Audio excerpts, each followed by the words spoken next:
Hello and welcome back to the Keeping It Real Estate podcast with Team Bober. Of course, I'm Chris Bober with Team Bober at Nebraska Realty. My wife Jen is not here today because we do have a guest. Cyrus Jaffery, one of the co-founders of NR Insurance, is here with us. He's going to share his story, and we're going to talk about homeowners insurance and the issues that are going on with that. Before I do get started, I just want to remind everyone out there, here at Team Bober, our mission is to build relationships by providing a positive real estate experience to exceed our clients' expectations. And our purpose is to educate and empower you to make great real estate decisions, to serve with authentic hospitality, and to provide client-first representation. As a reminder, if you're listening to this on the podcast, be sure to push that subscribe button. Right down there is a subscribe button on our YouTube page if you're watching this. And our handle is @TeamBober on all the social media channels out there. So feel free to like, share, retweet, ask us questions, and reach out to us that way. Again, we're so excited today to have Cyrus here. And Cyrus has been around here for a little while, right? In our insurance, we're in a partnership with Nebraska Realty, right? Yep. So I know Andy and you co-founded the company. Yep. And we are kind of partnered up because throughout the ownership process, insurance is a really big deal. So having NR Insurance in the building here with us is such a great resource for us. I know personally, we called up you guys not too long ago, and they saved us a whole bunch of money. Yeah. So before we get into like your story, you know what? Tell you what. Let's start with you, right? So Cyrus is an immigrant, right? He came from literally the war-torn Middle East to live the American dream, right? Give us the high points of kind of your journey. Now, tell us about where you came from and how you came here and how you got to be where you are today. Yeah, awesome. First of all, thanks for having me. Yeah. It's a pleasure to be here, and I'm excited to share my story. So, originally born in Afghanistan, early 90s, the Taliban came and invaded Afghanistan. And our house, honestly, man, the story is I'm inside the house. I'm 2 years old, 3 years old. I'm with my mom, and my dad walks in. Obviously, the war is happening at this point. And my mom and dad are kind of arguing. My dad said, "Hey, did you hear that loud noise earlier?" And she said, "I did." "What was it?" "It was our neighbor's house that got bombed." Oh, wow. And while they're arguing or whatever, my mom was like, "We got to get them out of it," because my mom's pregnant. I'm with my younger brother. It's us two.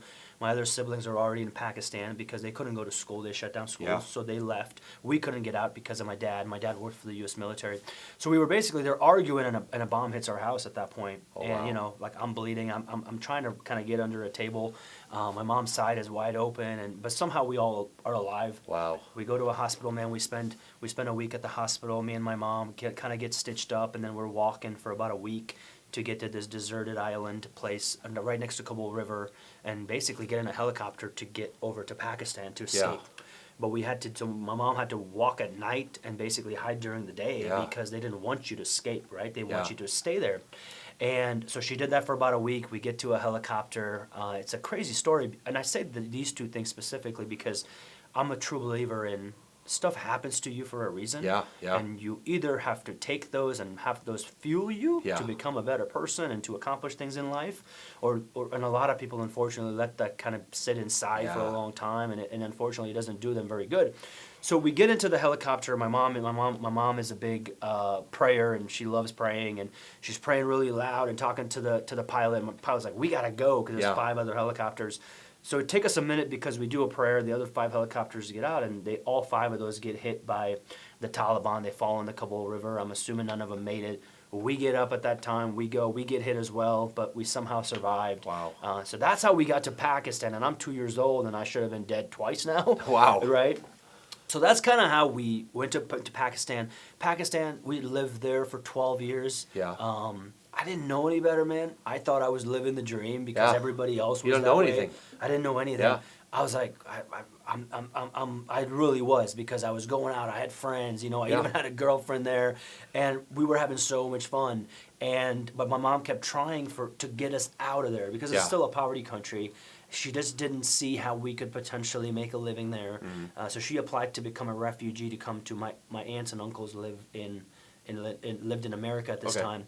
They sponsored us. We tried as a refugee, basically a lottery system, to get over to the U.S. And after 10 tries, somehow it was our turn, man. We made it, and we came to the U.S. in 2002. Oh, so I was 14 years old, 5 siblings, no English whatsoever, and just my mom. And where'd you My guys dad go stayed in back. America? Where'd you guys go We first? went to Wheat Ridge High School in Colorado. Okay. So that was kind of our first stop, and we spent some time. We spent just about a year in Colorado because my aunt lived in Nebraska. So we came to Nebraska after that, and Nebraska has been home since 2002, end of 2002. Now the whole family came, because Cyrus had come into one of our meetings and told us the very detailed version, right? Which we could spend a lot of time doing that. But in fact, I'm going to give you a plug, right? Yeah. So Cyrus actually wrote a book, right?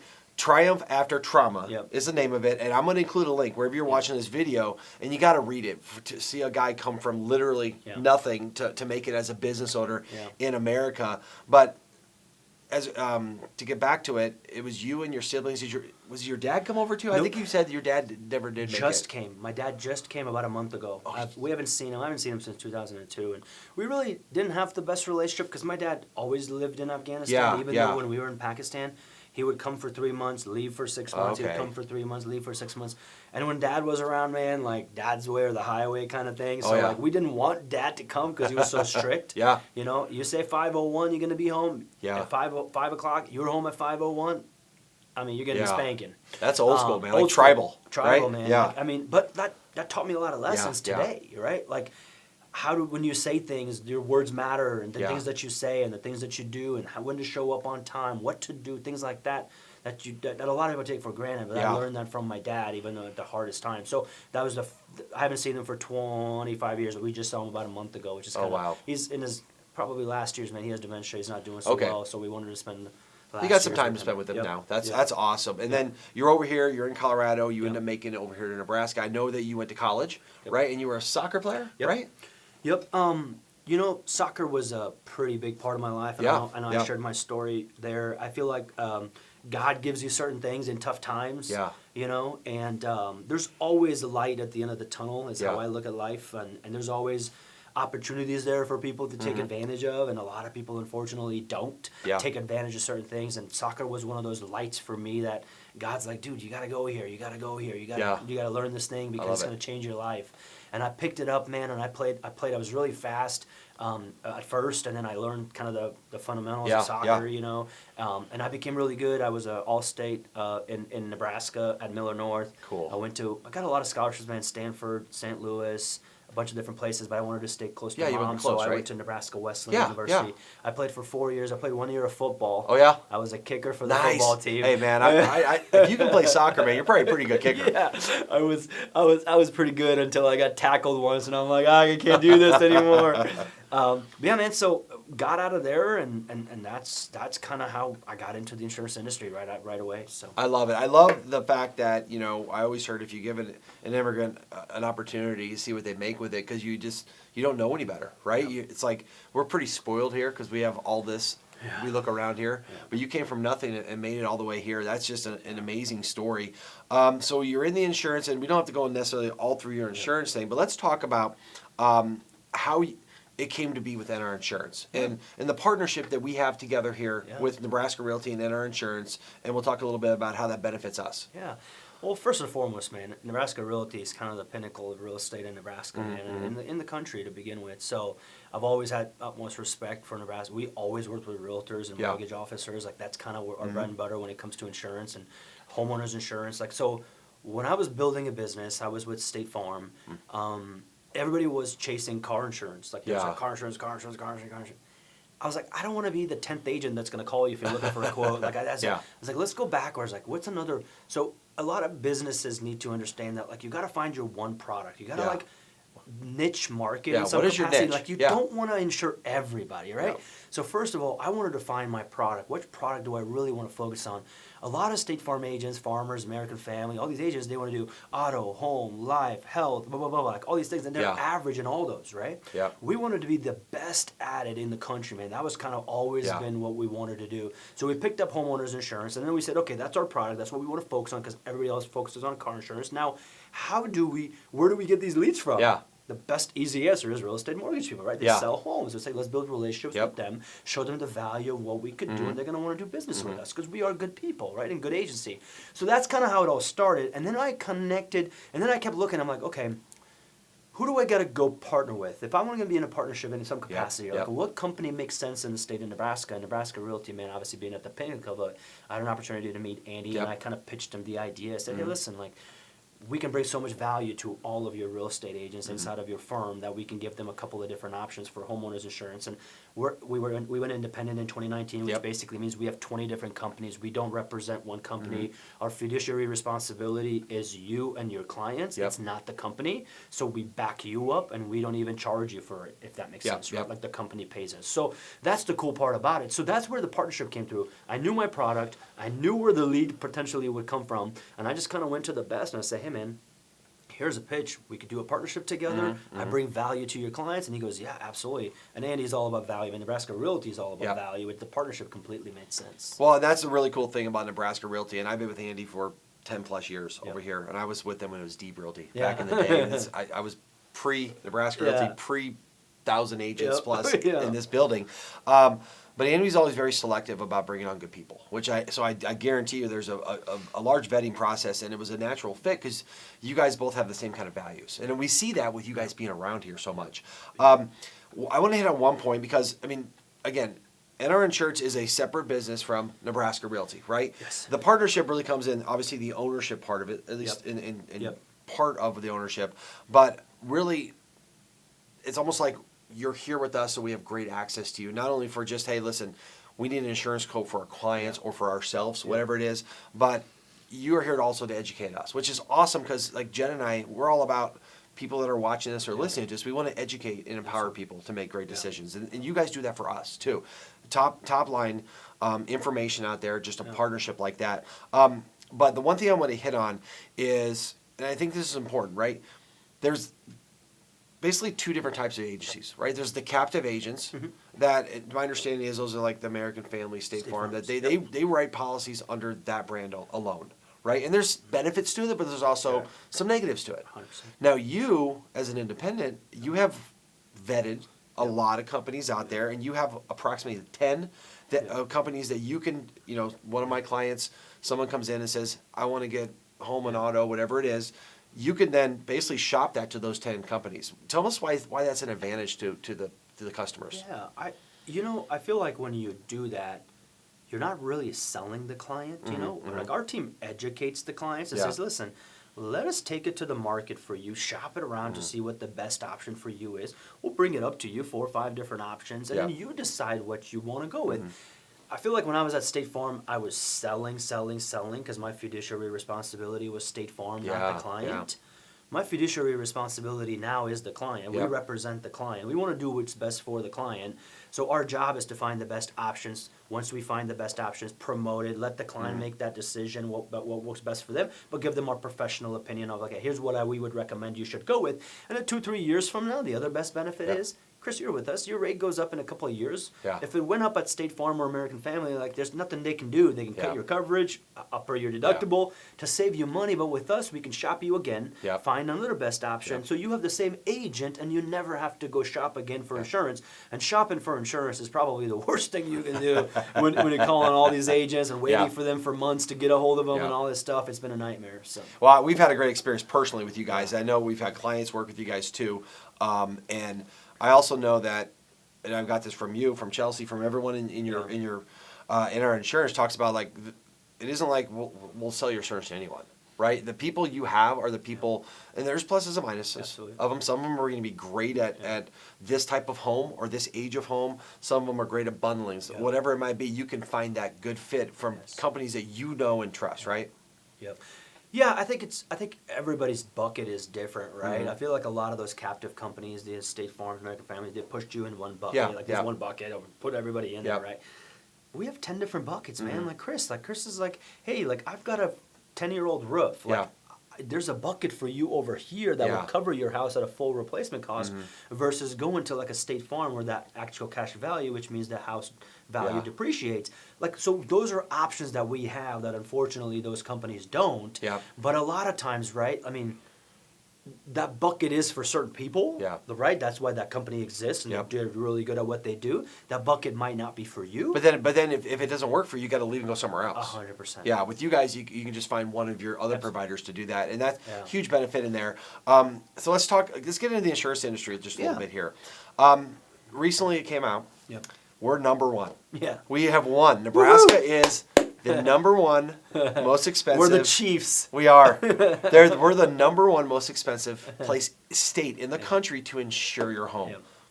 Tell us about why that is. Crazy.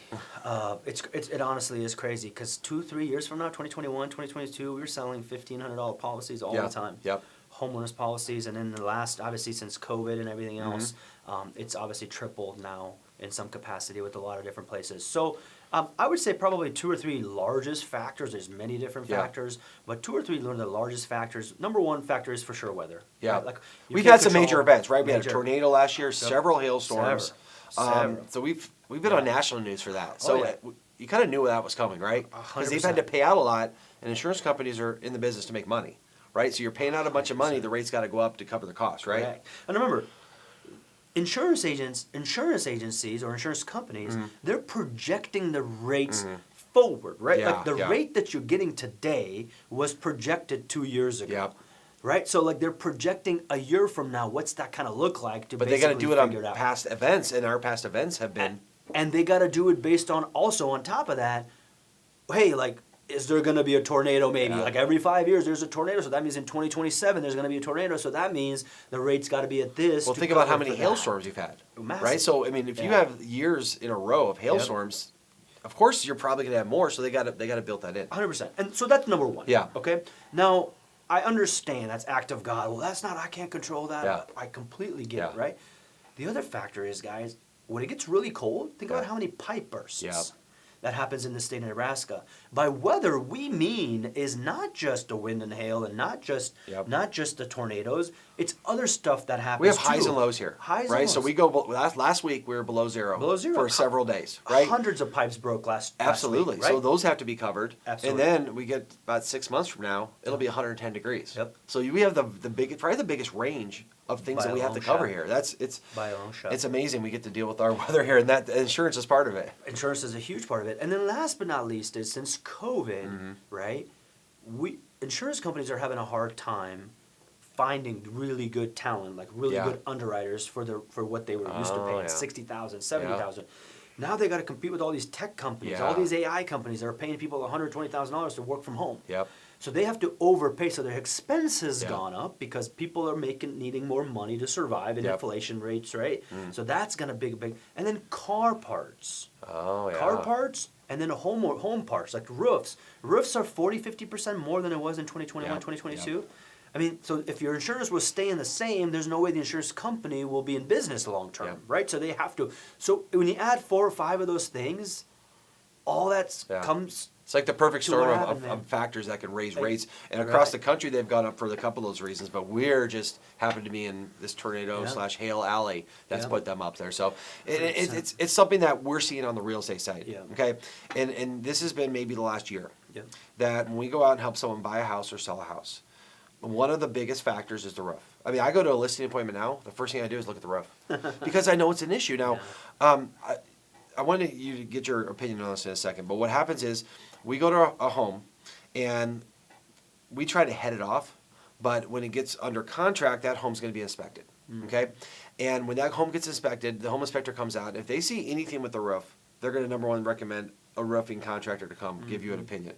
Number two, the age of the roof now has become super important. If you're about 10 to 12 years into your roof, it used to be like, oh, we'll insure it because you paid your insurance, we're all good. But now that they've replaced so many roofs, they're changing how you cover it, if they can cover it. And the reason that's important in real estate is in our real estate contracts, it says that you're selling a home that's going to be insurable, right? So that holds up the sale. If you have a 15-year-old roof that doesn't have any problems with it, so my roof's fine.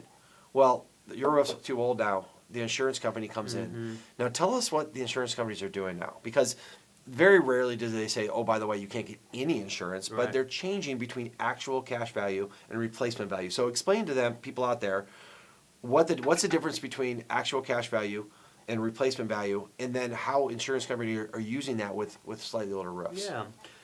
The easiest way, like layman's terms, the easiest way to put this is they want your skin in the game. Yep. Like they want your skin in the game.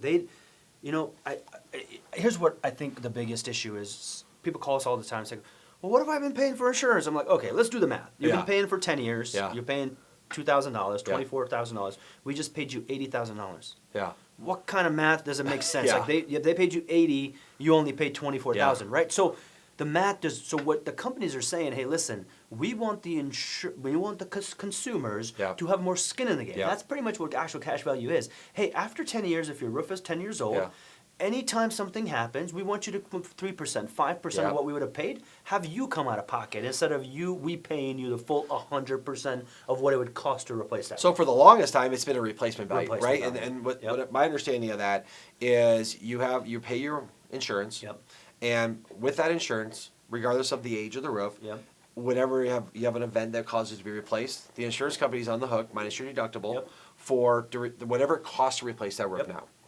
But once you get a 10 or 12-year-old roof, what they're doing is saying, okay, we'll insure it, but we're only going to do the actual cash value, not the replacement value. So we'll take into account the replacement value, then they'll take some depreciation off, right? 100%. So they won't cover the entire roof. They're going to say, well, that roof is old anyway. We're not covering it for a new roof.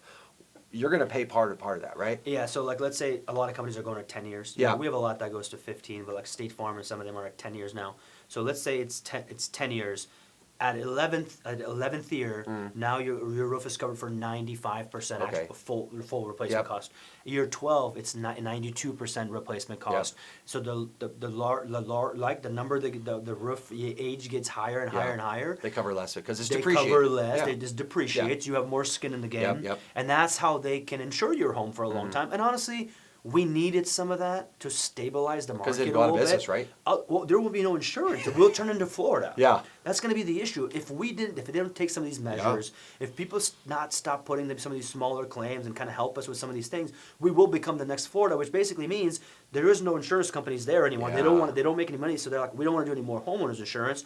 Now you got to go to the state pool. Yeah. And that's going to become a Then you bring the government into the party. The government comes in. They become your business partner, which you don't want to have happen. That's going to be a problem. Oh, man. Okay. So, obviously, roofs are the biggest deal. They're not the only deal, though, right? No, because you can have, when you get your homeowner's insurance policy, and this is why it's important that when you get your annual statement, at least once a year, to look at it to see what's changed. And then, of course, if you have questions, you call people like NR Insurance. But obviously, other things are covered in your house, too. Now, as homeowners out there, what do you think are some good practices for them to head off these issues that can cause your insurance to go up or to be not covered, right? Roofs are one thing. You can't do a ton with a roof, but talk about other things in your house that you can kind of take care of so that you don't go into to a dangerous position where you can't get insured or you're underinsured, because there are some things they can do, right? 100%. Number one, by far the biggest one is please stay away from claims if you can. For smaller claims, like and I don't know what that small to some people or small to different people. Like some people are like, dude, I can't afford more than $1,000, so I have to put in this claim because I don't have $1,000, right? So what we're encouraging a lot of our clients to do is say, listen, if the claim is only $2,000, don't put in that claim, right? Like so stay away from smaller claims. Leave the claims for the bigger catastrophe things, fires, tornadoes, hailstorms, versus maybe there's some water leak, $2,000-$3,000 in damage. Do you really want to put in a claim for that? Yeah. Right? Like you probably don't. Oh, hail happened, my neighbor's house got paid. My house, the insurance company said they're not going to pay. Well, why don't we get a roofer out there before you even put in that claim? Make sure there's just because your neighbor's house got hit does not mean they're going to pay for your house as well. Every insurance company has different dynamics when it comes to paying out on claim. Some companies want 5 hits within a 10 by 10 area, hail hits. Some companies want 8 or 10. It just depends on which company you're in, so it's really, really difficult. So number one is stay away leaving for the big claims. Because every time you have a claim, it's like a ding on your credit history, right? 100%. And that when they look at you for insurability, the amount of claims you have, you're more risk if you have more claims, right? 100%. You have a water claim and a hail claim within 3 to 5 years. Good luck finding insurance right now in the state of Nebraska. Getting really difficult. Biggest thing is water. Water damage, and here's the reason. The reason is it's preventable. Yeah. Right? It is preventable. Those are tougher because they're looking at you saying, you could have avoided that accident, but no, you ran right into that person, right? Like, why? That's how they're looking at it. So what we recommend is call your insurance company. Yeah. A lot of insurance companies has these sensors. Yeah. Put them right by your sewer pump. Put them right by your dishwasher. Put them right by your laundry. So if something does happen, it hits the sensor. The water hits the sensors, right? The levels are too high. It gives you an alarm. You shut it off, or you call your neighbor to go to the house. So you can do certain things to avoid some of this. And have a higher deductible is probably the third one. Yeah. Having a higher deductible will, you have more skin in the game. A lot of insurance companies are going to $5,000 to begin with now, from now on moving forward. Because they don't want those small claims. They do not want those small claims. So those are probably 3 or 4 things that I would highly recommend everybody do. Yeah, and you mentioned like the claims part of it, and what we always tell our people out there, whether we're listening or watching, clients, friends, family, is if you believe you have an insurable event, is don't call the 1-800 number on your insurance card, right? Call the people at Enter Insurance, or call, if like, for example, if you have maybe a hailstorm, call a roofing contractor, get their opinion, because they work with insurance companies. So they're going to sit there and say, okay, you have a claim here, you should file a claim because you need a new roof, or they're going to say, you're not going to get it passed, don't even go through the process, you don't want that claim on your history, 100%. Right?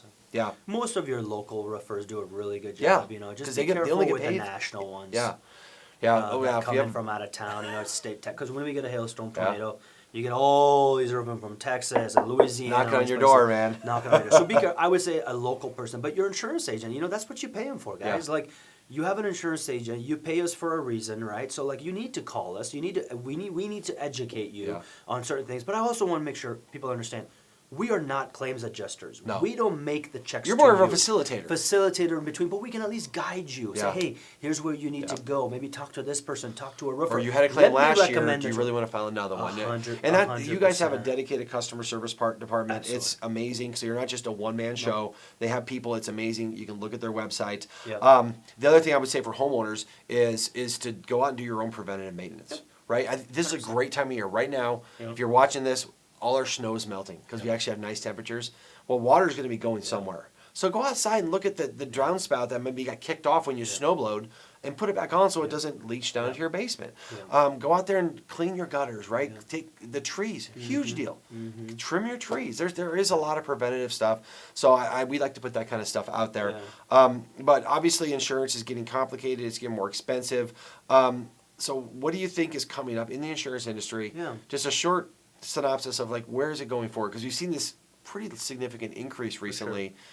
Is it going to level off? Is it going to keep going up? How do you see things happening here in the next couple of years? I don't know.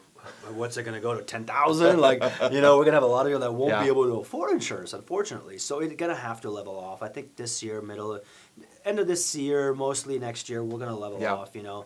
But we're going to be a $4,000 to $5,000 homeowners insurance state. Like, that's kind of where we're going to be with the high deductible. For now, you're just hoping next couple of years, man, not a lot of stuff kind of happens. A lot of wind and stuff kind of stays away.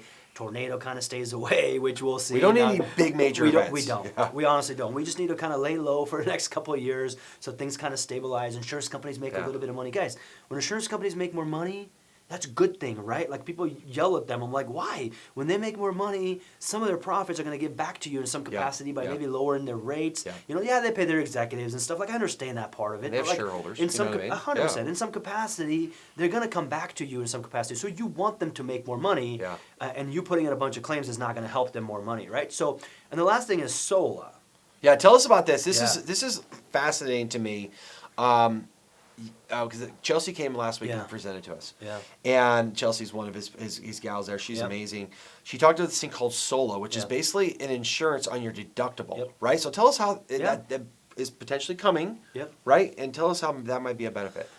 Yeah, so a lot of entrepreneurs are trying to figure out how can they kind of get into this space and kind of, you know, obviously be a little bit more innovative, right? And one of the things they came up with is, it's actually a friend of mine, he was on my podcast, and he came up with SOLA, which is basically an insurance deductible buyback. Right? So what they say is, okay, listen, go with the $10,000 deductible because that will make the carrier, which is the insurance company, happy. And then we will insure that $10,000 deductible, which SOLA will insure the $10,000 deductible for a fee. It's $400 a year or something like that. Less than 10,000. Way less than 10,000. And then you pay us that. If a storm comes around, wind and hail, wind damage, tornado damage, stuff like that, then they will pay you $10,000. Yeah, you're insuring your deductible. 100%. And here's the cool part. If there is less damage than the $10,000, Yeah. SOLA paid you the $10,000, you might not even have to put in a claim. Yeah. Right? Yeah. Which will help your homeowner's insurance. So SOLA, it's not in Nebraska, it is in Iowa. Yeah. We have done some in Iowa deals over with SOLA, and I think it's coming to Nebraska and some of the heavier states here soon. I think it's Yeah. in April-ish. Okay. So I'm really, really excited for that, because then that will give the insurance companies a little bit of breathing room. Yeah. And it'll make the clients feel a little bit better as well, that they don't have to maybe put in that claim. And if they do put in that claim, Yeah. they don't have to come out of pocket $10,000, which is really tough for It's a little bit of peace of mind, Uh-huh. right? And that's what insurance is. Someone told me one time, you can never get insurance when you need it. You have to get it before you need it, right? And that's the thing. You know, you're selling this peace of mind Yeah. so that if something happens, you are covered. 100%. As it's happened, and that's becoming more expensive because the risk has gone up. So there's some really exciting things coming. Obviously, we are trying to navigate through this. Your industry is kind of like our industry, right? We've seen prices go up. We saw mortgage rates go up. Yeah. You know, to go out and get insurance now to buy a house, that cost has gone up. So it's affecting everyone out there. And what we are doing in our insurance, Team Bober, Nebraska Realty, we're trying to do is we're trying to educate you, Yes. right? Because the American dream of homeownership is still alive, Yep. right? People 100%. should be buying homes. They should be 100%. living in homes, and those homes need insurance. What we're trying to do is we're trying to give you the best options so you can make the best decision. So really, really good stuff. Cyrus is involved in a lot of things, right? Obviously, he has his book here, Triumph After Trauma. Yeah. I'll include a link to that, right? You can go get it on Amazon. He has his own podcast, Yep. right? So people want to follow on what's going on in insurance. I'm sure we're going to look forward to maybe a solo announcement, hopefully Yeah. soon. Yeah. And then, of course, we have our podcast here, right? Our YouTube channel, all the social medias, it's at Team Bober. We are going to give you as much information as possible. And all we ask is that if you have any questions, just reach out to us, right? His contact information will be there. Of course, ours is always there.